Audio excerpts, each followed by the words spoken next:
Nasa kalagitnaan na tayo ng military camp dito sa bandang kanan natin.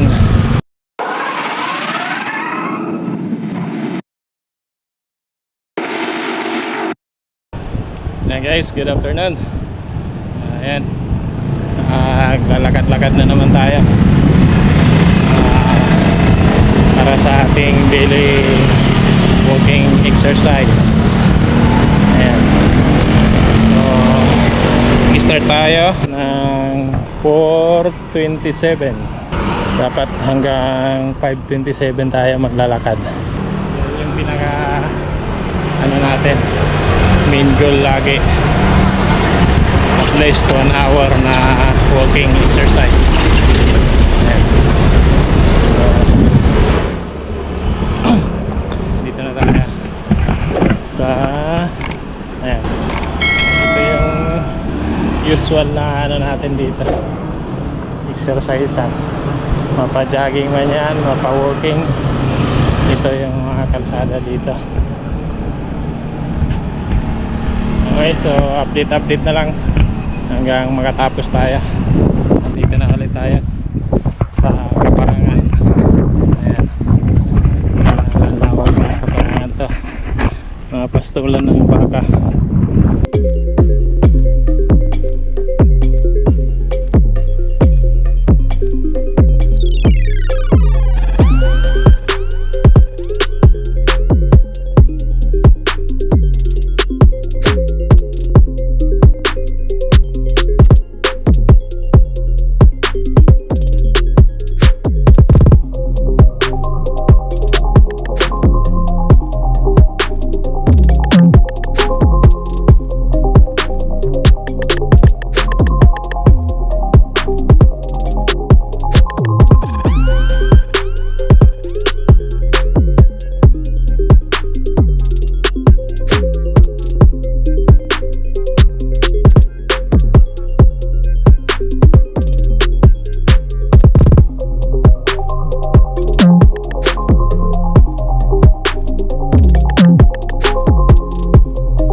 Ayan guys, andito na tayo sa bandang dulo ng kalsada na to.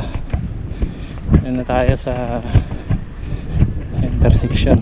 Ayan, daming truck ngayon dito. Subukan natin yan, bahay naman yung rota natin. Ikot tayo hanggang dun sa Ariscom, dun sa kampo ng Ariscom sa Paradahan. Ikot tayo dito sa kanto, kaliwa tayo, punta tayo ng 3 crosses,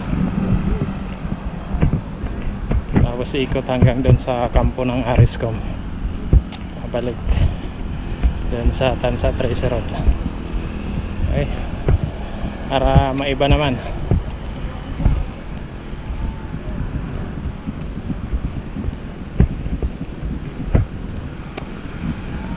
Ayan guys, nandito tayo sa kalsada na ano to, yung galing sa Hodolan na kalsada papuntang 3 crosses, 6-6 sa street light. Nag-i-start na rin na maging commercialized yung paligid. Marami nang nagsusulputan ng mga tindahan o bahay. Dati wala rin, bakante. Tapos may mga rolling store, mga tricycle, sidecar, nagtitirahan ng mga tinda-tinda, mga kakanin, sisit up dyan sa mga tulay-tulay. Napili lang ang lugar, maganda-gandang view, dun sila pipwisto.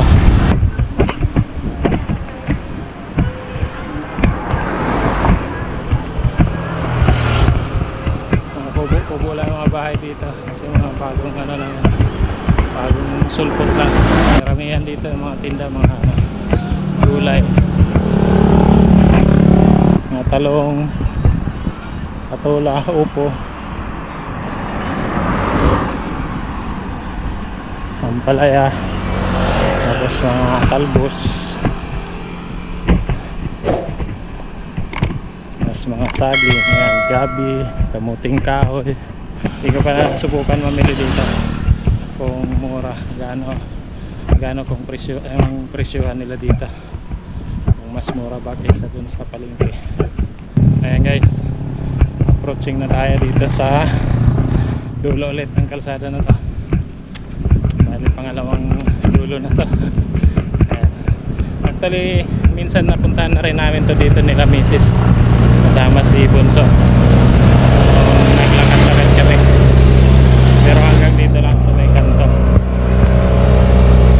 Ayan. Shout out. Ayan. Ayan yung kanto, ayan. So dun sa kanto, pagka kumanan tayo, papunta yan dun sa proper ng Barangay Tres Cruces. Pero kakaliwa tayo dito, papuntang Paradahan sa may Ariscom, sa kampo ng Ariscom. Ayan. Kaliwa na tayo dito. Ayan naman yung view dito, puro puno rin. Lalaki ng puno ng mangga. Palabas na tayo ng Barangay Tres Cruces. Ayan yung ano nila, arko. Pakalabas natin dyan, ano na yan, military camp na yan.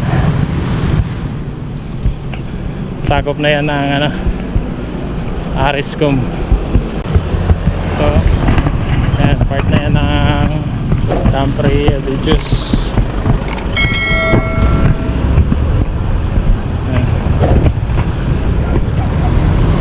Gate 5. Malawak rin to dito sa Parangan. Ayan guys, nasa kalagitnaan na tayo ng military camp. Dito sa pagkakano natin, yan yung village ng mga military. Dito naman sa kaliwa, ayan yung kampo talaga, yung training ground ng kampo.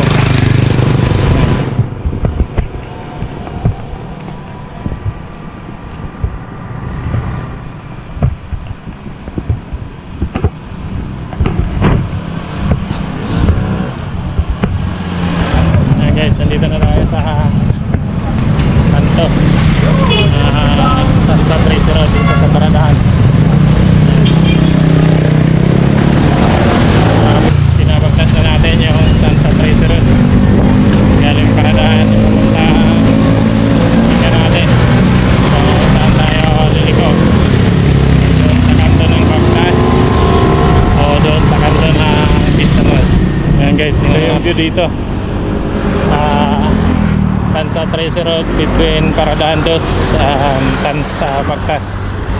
Ayan, Patula ba yan?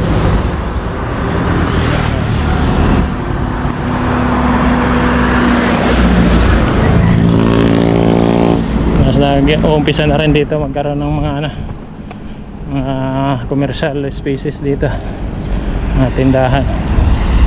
Dati puro bakante yan dyan, palayan yan dati dyan. Ayan, commercial na, commercial space na.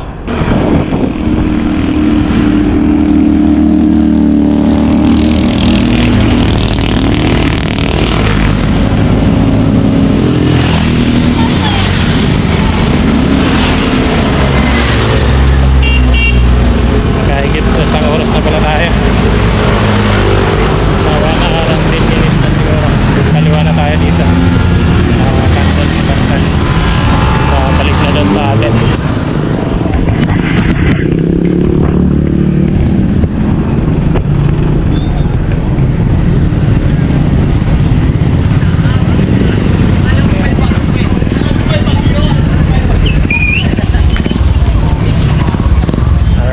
Liko na tayo sa kanto. Ito yung terminal ng mga tricycle dito. dito, papasok ng Bagtas.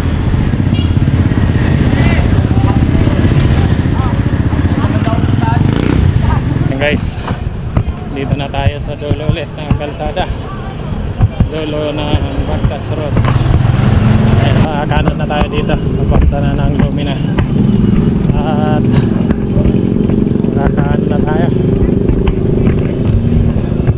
1 hour and 20 minutes may hit. Siguro tulad kahapon na bridge na rin natin yung 10,000 steps.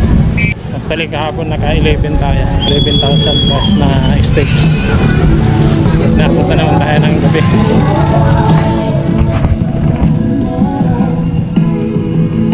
Nandito na tayo sa bahay. Nakauwi na tayo. Tingnan natin kung nakailang minuto rin yung lakad natin.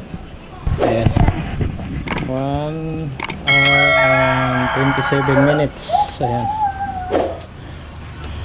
Tapos ang distance is 8.2 km.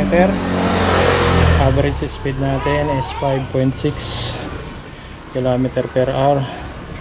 Kung ilang steps hindi pa nakita dito, i-save muna natin para makita. Another one in the book. Average din natin yung 10,000 steps, 10,016 steps. Okay, so hanggang dito na lang mga kalakbike. So kung umabot ka sa point na to ng ating video, maraming salamat. Huwag kakalimutan na i-like o i-heart yung video natin at pag-share na rin. And kung hindi ka pa nakapalo or nakasubscribe, please consider doing so. Ayan. So muli, isang mapagpalang gabi sa ating lahat. At as usual, ingat tayo lagi. Kahit safe, keep safe, stay safe. Hanggang sa muli. Bye-bye.